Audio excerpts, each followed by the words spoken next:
Not too long ago, I had a real distressful event occur as a result of the ALS, which I have. I couldn't breathe. I didn't know how to get to where I could breathe. So I called and they sent a gentleman out, a supervisor, came in and boom, everything was fixed. Having Kathy Susan in our care has been pretty amazing. The story of her husband and her son having been under our care is just a chain of events. It impacts the whole team. I think that we haven't ever seen anything like it.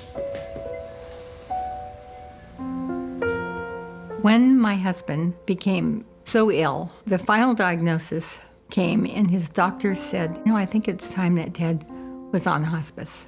So hospice came on. His health declined considerably. We had a team. They worked well together. They were willing to do whatever it took, even put up with my very snarly attitude. No one ever got rankled. They were kind and tender, and they did it with such grace. One day we got a call from our son, Scott, who at the time was 49 years old, living in Texas, happy as a lark. And we talk every morning. And he'd tell me what was going on, blah, blah, blah.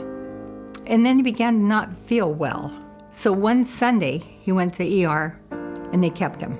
Scott had been diagnosed with this horrific diagnosis, and his insurance hadn't kicked in. I talked to my husband, and we both agreed it was time to bring him home. All three of us were on hospice at that point. My husband, myself, and Scott. Brian came in from Hawaii, played his flute, sang to his brother, gave up all the talents that he could.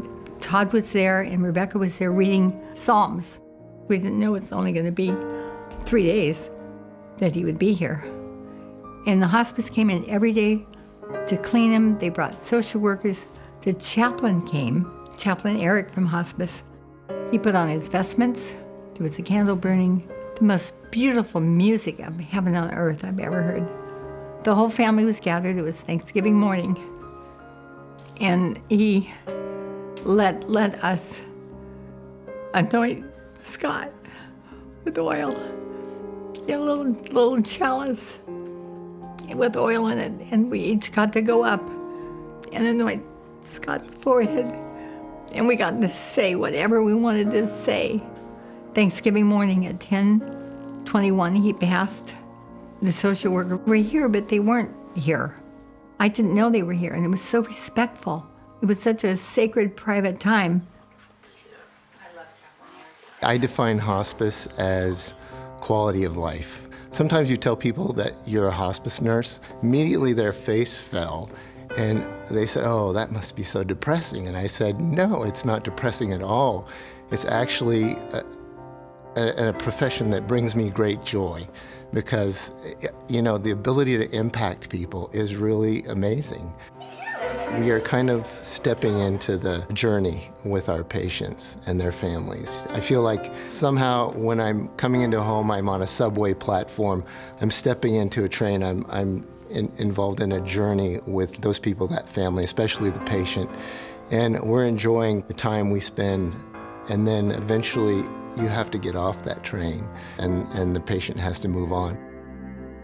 That impression of every patient that we take care of is left on us indelibly. It truly is. We are impacted, we are changed. We are changed with every patient interaction that we have.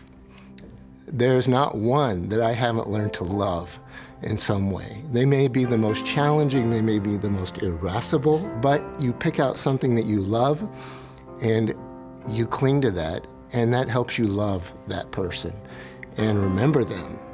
Through it all, you learned to mesh with them. You learned how to care for them and do the best for them. And that's really what hospice is all about. It truly is.